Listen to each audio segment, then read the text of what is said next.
Chers étudiants, bonjour. On va voir dans cette vidéo la deuxième partie du cours sur l'électrostatique. On va commencer donc par définir ce que c'est que les lignes du champ. Les lignes du champ, il y a خطوط الحقل. Donc une ligne du champ, c'est quoi? C'est une ligne sur laquelle le champ électrique est toujours tangent. Voilà, donc j'ai noté ici, une ligne du champ est une courbe à laquelle, en chacun de ces points, le champ électrique est tangent. L'orientation de cette ligne suit celle du champ électrique. Maintenant, c'est une ligne du champ, ça veut dire quoi? En chaque point, le champ électrique est tangent à cette ligne. D'accord? L'orientation de cette ligne suit l'orientation du champ électrique. Donc la ligne elle est orientée comme ça, puisque le champ électrique E, il est dans ce sens. D'accord? Voilà ce que ça veut dire une ligne du champ. Donc, dans un autre exemple, on peut aussi, par exemple, lorsque la charge est positive, on dit une charge positive, lorsque la charge est positive, le champ est sortant. Donc, puisque le champ est sortant, je peux le représenter comme ça. Donc, là, les lignes du champ, ils seront comme ça. Ils seront comment? Elles seront comme ça. Les lignes du champ seront donc tangentes au champ électrique. Donc, les lignes du champ, puisque le champ électrique, il est dans ce sens. L'orientation de cette ligne suit l'orientation du champ électrique, donc elle est orientée vers sortante du champ électrique, de la charge, pardon. Si la charge elle est positive, le champ il est comment? Il est entrant. Donc le champ électrique, je le représente comme ça. La ligne du champ, elle sera donc tangente au champ électrique. Elle sera donc orientée dans ce sens. Elle sera donc dans cette direction. Voilà. Voilà, la même chose pour les autres. Et donc, l'orientation TH, c'est l'orientation du champ électrique. Dans ce cas-là, elle est orientée comme ceci. On va voir maintenant les surfaces équipotentielles. Ça veut dire quoi? Une surface équipotentielle. Une surface équipotentielle, c'est une surface dont tous les points sont au même potentiel. On va l'écrire et on va voir les propriétés des surfaces équipotentielles. Donc, on appelle une surface équipotentielle une surface S dont tous les points sont au même potentiel. Maintenant, on dit c'est une surface équipotentielle. Maintenant, le potentiel partout, il est le même. Donc, par exemple, V est égal à 5 volts. Ça veut dire que là aussi, il est égal à 5 volts. Là aussi, il est égal à 5 volts. Là aussi, il est égal à 5 volts. Parce que c'est une surface équipotentielle. Équi, maintenant, mutasawi. Maintenant, mutasawi, commun. N'importe quel point fait de la surface a le même potentiel. Voilà. On va voir maintenant les propriétés des surfaces équipotentielles. Donc, comme premier point, on va voir le fait que les lignes du champ, la relation B entre les lignes du champ et les surfaces équipotentielles, c'est que les lignes du champ sont perpendiculaires aux surfaces équipotentielles.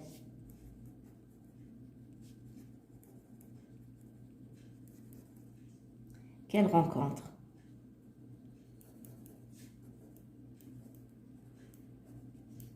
C'est une propriété très importante. Les lignes du champ sont toujours perpendiculaires aux surfaces équipotentielles qu'elles rencontrent. Beaucoup plus TP. Quand vous allez faire le TP de la cuve, vous allez travailler beaucoup plus avec cette propriété. Les lignes du champ sont perpendiculaires aux surfaces équipotentielles. Si je prends par exemple une surface équipotentielle, donc on a le point M, on a le point M'. D'accord? Je fais un déplacement entre M et M'. Ce déplacement, donc M' est égal à D de L, un déplacement. D'accord? Donc, on va dire pour un déplacement très petit,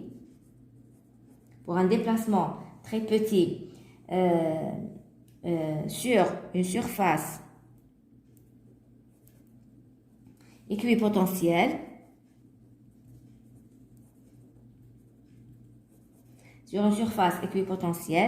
qu'est-ce qu'on a? La relation entre le champ et le potentiel, c'est quoi? C'est dV est égal à moins E d de L. D'accord?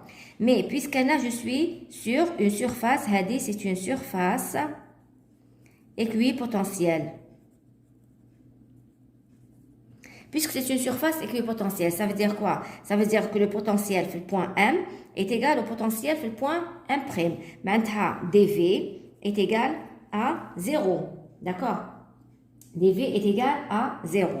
Donc, dV est égal à 0. Cela veut dire quoi? Cela veut dire que moins E dl, qui est égal à moins E dl, c'est quoi? C'est M', est égal à 0. Si le produit scalaire de E fois M', est égal à 0, cela veut dire quoi? Cela veut dire que E est perpendiculaire à M'. Il est perpendiculaire à M'. Cela veut dire M', surface équipotentielle, où le champ E ou donc il est perpendiculaire à la surface équipotentielle. D'où la démonstration de la propriété de les lignes du champ sont toujours perpendiculaires aux surfaces équipotentielles. Donc, quand on a des surfaces équipotentielles, les lignes du champ sont perpendiculaires par rapport à elles. Voilà pour la petite démonstration. Deuxième point, on va dire que le potentiel décroît le long d'une ligne du champ. Et ça, c'est très important. Le potentiel décroît le long d'une ligne du champ. Donc, en effet, pour la petite démonstration, on va dire, donc en effet, pour un déplacement très petit,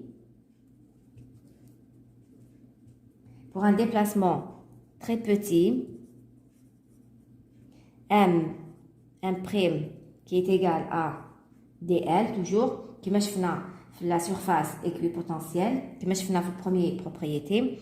Qu'est-ce qu'on a? On a dV est égal à moins E dl. D'accord? C'est la relation entre le potentiel et le champ électrique. Cela est égal à moins E M'. D'accord? Moins E M', c'est un produit scalaire. Donc, dV est égal à moins, le produit scalaire, c'est quoi? C'est le module de E fois le module de M', fois cosinus, l'angle entre les deux. Cosinus E, M'. Voilà. Or, donc, E, M', donc, c'est égal à 0. Cosinus 0 qui est égal à 1. Donc, là, on est en train de travailler sur une ligne du champ. Le champ électrique E, il est comme ça. Un déplacement M'. D'accord? Donc, le déplacement taille M', sur une ligne du champ. Le potentiel décroît le long d'une ligne du champ. Donc, on prend une ligne du champ. Le point M', ce sont deux points d'une ligne du champ. Et le champ E, donc, il est parallèle à M'. Donc, E, M', est égal à 0. Cosinus 0, c'est égal à 1. Donc, le produit, c'est égal à quoi? C'est égal à moins E fois M'. D'accord? Et d'un autre côté, dV, c'est égal à quoi? C'est V de M'. D'accord? C'est final moins initial. Donc, V de M' moins V de M. Donc, le module de E, il est positif. Le module de M', il est positif.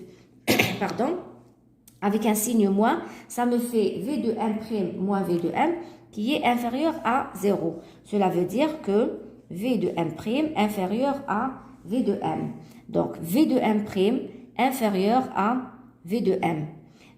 D'où le fait de dire le potentiel décroît le long d'une ligne du champ. À chaque fois, la ligne du champ, le potentiel le potentiel fait le point M', le potentiel fait le point M. V de M' inférieur à V de M.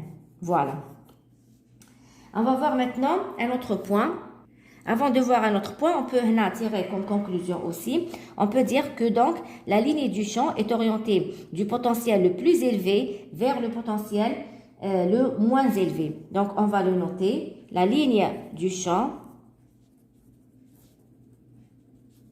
est orientée du potentiel le plus élevé au potentiel le moins élevé. Donc, on va voir maintenant un autre point. Alors, c'est quoi? C'est le fait que le champ électrique est plus intense là où les équipotentiels sont les plus resserrés. Le champ électrique يكون قوي, l'intensité تاعو تكون قوية ولا الشدة تاعو تكون قوية وقتاش lorsque les équipotentiels يكونوا متقاربين بزاف là où les équipotentiels sont plus resserrés. On va prendre pour cela, donc pour démontrer, on va prendre donc une surface équipotentielle, le potentiel تاعها V', d'accord? Ou une autre surface équipotentielle, le potentiel تاعها V. D'accord? Donc, puisque c'est des surfaces équipotentielles, les lignes du champ, comment je vais les représenter? Elles vont être perpendiculaires, d'accord? Donc, c'est la première ligne du champ. Donc, le champ تاعها, je vais le représenter comme ça, E1. On dit une deuxième ligne du champ. Le champ électrique فيها هو E2, d'accord? Donc, dans la première ligne du champ, je prends un point, un déplacement plutôt, M1', M1'. Et dans la deuxième ligne du champ, je vais prendre un déplacement plus grand.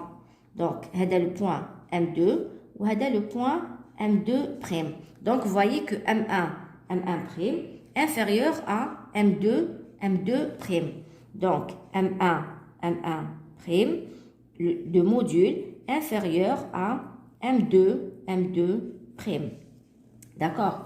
Donc, dV, si je prends dV, en regardant juste la première ligne du champ, ça sera quoi? Ça sera moins E1, M1', d'accord? Qui est égal à moins E1 D de L1. Voilà. Maintenant, d'un autre côté, si je regarde la deuxième ligne du champ, ça sera quoi? Ça sera dV est égal à moins E2, M2', qui est égal à moins E2. Bon, j'aurais pu l'écrire comme ça. Hein. Donc, fois D2L2. Voilà. Donc, comme M1, alors, sachant que, bien sûr, à la belle M1' est égal à D2L1, ce que j'ai posé ici, et M2', c'est égal à D2L2. Voilà. Donc, puisque dV, dV, c'est le même, qui est égal à V' moins V. Donc, dV, d'accord? Donc, là, regardez, je peux écrire que E1 D2L1, je peux écrire E1 D2L1 est égal à E2 D2L2. D'accord? Maintenant, puisque D2L1 est inférieur à D2L2, c'est sûr que E1 est supérieur à E2. Je répète, puisque D2L1 هذا صغير على هذا D2L1 صغير على D2L2. Donc, لازم E1 يكون كبير على E2. Donc, puisque D2L1 inférieur à D2L2, alors حتما راح يكون E1 supérieur à E2. Voilà. Alors, où est E1? Regardez E1. E1, c'est pour un petit déplacement. Ou le E2, regardez, le E2 راهو جاي في un grand déplacement. Donc là où les lignes du champ sont resserrées, là où les équipotentiels sont resserrés, les lignes du champ sont plus intenses. Par exemple, alors je reprends le schéma correctement. Donc, on a une surface équipotentielle, par exemple, هنايا, et une surface équipotentielle, هكذا. D'accord? Donc, les surfaces équipotentielles sont plus serrées que là. D'accord? La distance entre les surfaces équipotentielles, la distance entre les surfaces équipotentielles est plus petite que là. Donc, le champ électrique il sera plus intense ici que là. D'accord? Les surfaces équipotentielles يكونوا متقاربين بزاف, le champ électrique يكون l'intensité تاعو plus importante. On va voir maintenant le travail de la force électrique. Donc, j'ai noté ici, on place une charge électrique Q en un point de l'espace où règne un champ électrique E. Alors, je peux avoir l'expression de la force F qui est égale à Q fois E. D'accord? Une charge Q. D'accord? Donc, tout autour de cette charge, un champ électrique E. Donc, je peux avoir une force F qui est égale à Q fois E. Le travail de cette force lors d'un déplacement élémentaire D de L est égal à dW fois F D de L. Un déplacement élémentaire, un petit déplacement. Qui connaît un petit déplacement, on dit une petite quantité du travail. Pour un grand déplacement ou là pour le déplacement total, l'intégrale, je prends tous les travaux élémentaires.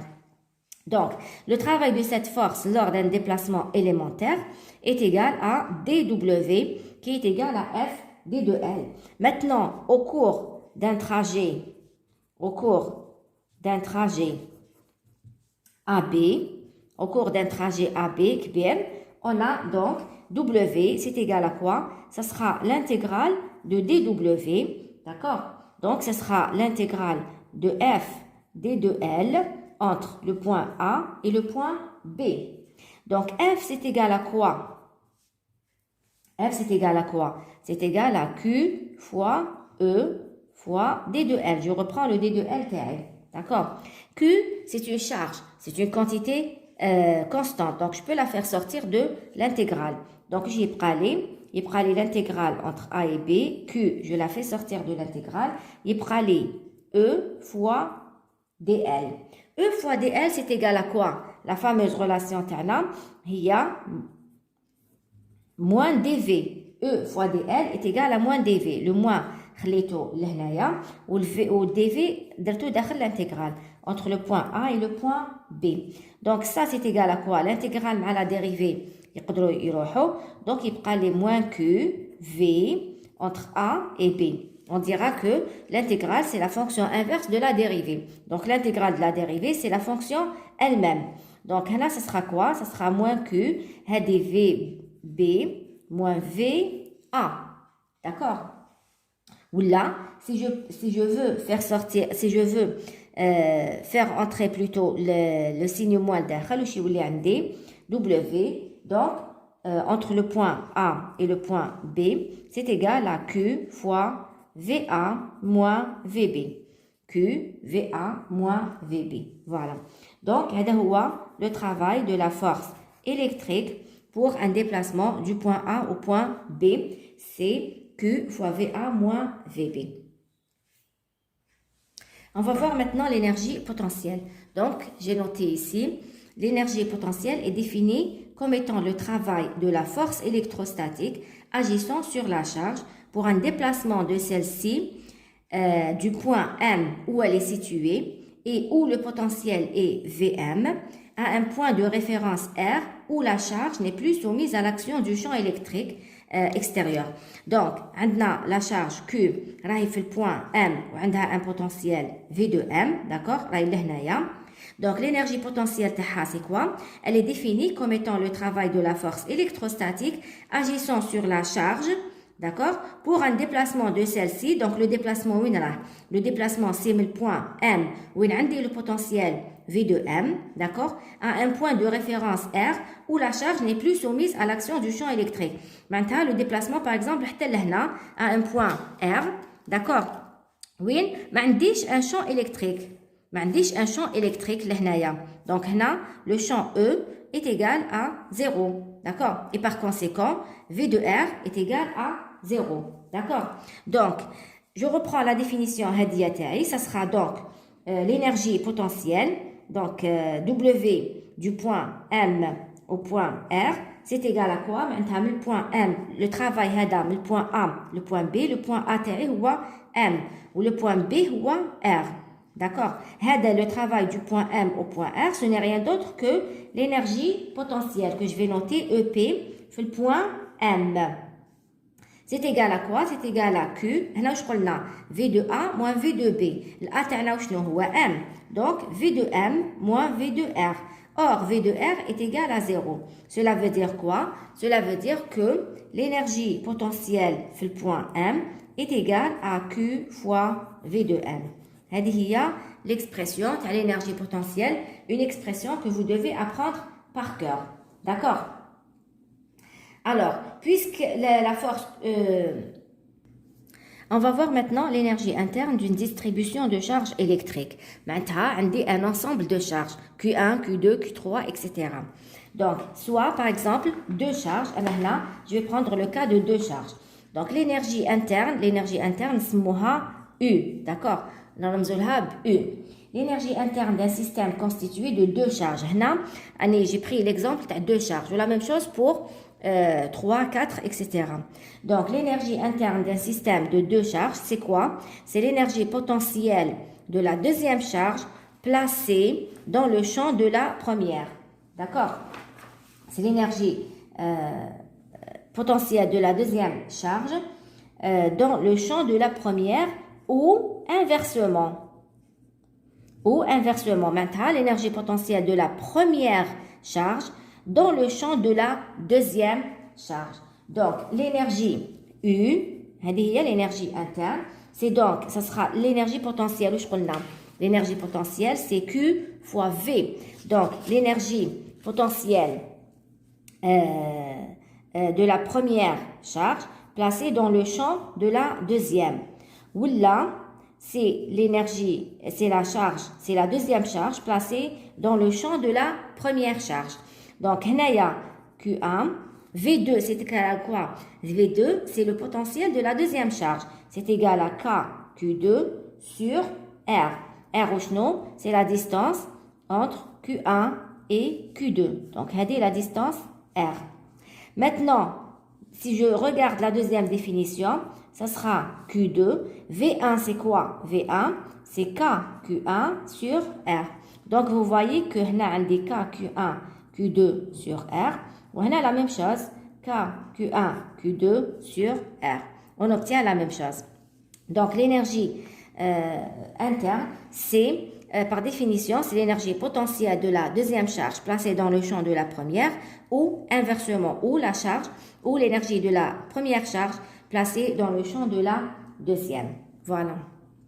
Maintenant, juste un petit exemple dans le cas de trois charges. Dans le cas de 3 charges, par exemple, la charge Q1 placée au point M1, la charge Q2 placée au point M2 et la charge Q3 placée au point M3. L'énergie interne, ça sera quoi? U, c'est donc égal à, donc un D, par exemple, 3 charges, Q1 placé au point M1, Q2 placé au point M2 et Q3 placé au point M3. Donc, la distance هادية, la distance من لهنا راح نسميها R1, d'accord? La distance هادي من M2 من Q2 من M2 لل M3 راح نسميها R2 ولا distance هادي راح نسميها R3. Donc, l'énergie interne, هنايا U, c'est le système de charge هدايا constitué par les trois charges Q1, Q2 et Q3. Ça sera égal à quoi? Ça sera égal à l'énergie, c'est la première charge placée dans le champ de la deuxième, plus la première charge placée dans le champ de la troisième. Donc, ce sera K, Q1, Q2 sur R1, ou là, d'accord, ou là M1, M2, qui m'a la distance هذه. Donc, ce sera K, Q1, Q2 sur R1, d'accord. Donc, هذه واش درنا la première charge placée dans le champ de la deuxième. نزيد ندير la première charge placée dans le champ de la troisième. Donc, plus K, donc Q1, هيديك la première charge placée dans le champ de la deuxième, هي K, Q3 sur R3. D'accord? Donc, maintenant, j'ai terminé avec la première charge. D'être la première charge placée dans le champ de la deuxième, ou d'être la première charge placée dans le champ de la troisième. Maintenant, plus quoi? Juste la deuxième charge. La deuxième charge qui est placée dans le champ de la première, la même expression. Donc, je ne vais deux fois. D'accord? Donc, la première charge placée dans le champ, la deuxième charge placée dans le champ de la deuxième, off. Donc, la deuxième charge placée dans le champ de la première, parce que donc, la deuxième charge placée dans le champ de la troisième. Donc, K, Q2, Q3 sur R2. D'accord? Sur R2. Sur M2, M3. On est d'accord. Maintenant, la troisième charge. La troisième charge placée dans le champ de la première. Haïdik l'expression taha. Ou la troisième charge placée dans le champ de la deuxième. Haïdik l'expression taha. Donc, l'énergie interne, hadihiya, pour un système composé de 3 charges. Donc, je ne sais pas si vous avez compris, mais le but c'est de vous montrer que les mêmes expressions. Maintenant, pour la première expression, nous avons le Q1 مع le Q2. On va dire le Q1 مع le Q3. D'accord? On va si j'avais par exemple quatrième charge, cinquième, sixième, نزيد نكمل Q1 مع le Q4, Q1 مع le Q5, etc. On va dire نروح le Q2. ما نعاودش ندير Q2 مع Q1 داكور باسكو Q2 مع Q1 اللي ديتها ديجا في لالي ما نعاودش نديها في الغوتور يعني ديتها ديجا لهنا دونك Q2 مع Q1 ما نعاودش نديها سي بون ندير غير Q2 مع لي شارج اللي ما ديتهمش ندي Q2 مع Q3 الي لا صح Q2 مع Q4 ولا كانت عندي اون اوتر شارج Q2 مع Q5 اكسيتيرا صح كي نلحق مثلا Q3 ما نعاودش نديها مع Q1 باسكو راني ديتها ديجا هنا داكور و Q3 ما نعاودش نديها مع Q2 باسكو راني ديتها ديجا لهنا دونك نديها غير مع لي شارج اللي قعدوا لي شارج اللي ما ديتهمش ديجا معاها voilà je sais pas si j'espère que vous avez bien suivi voilà donc pour cette deuxième partie on se verra inchallah dans la troisième j'espère que vous avez bien suivi je vous souhaite bon courage pour la suite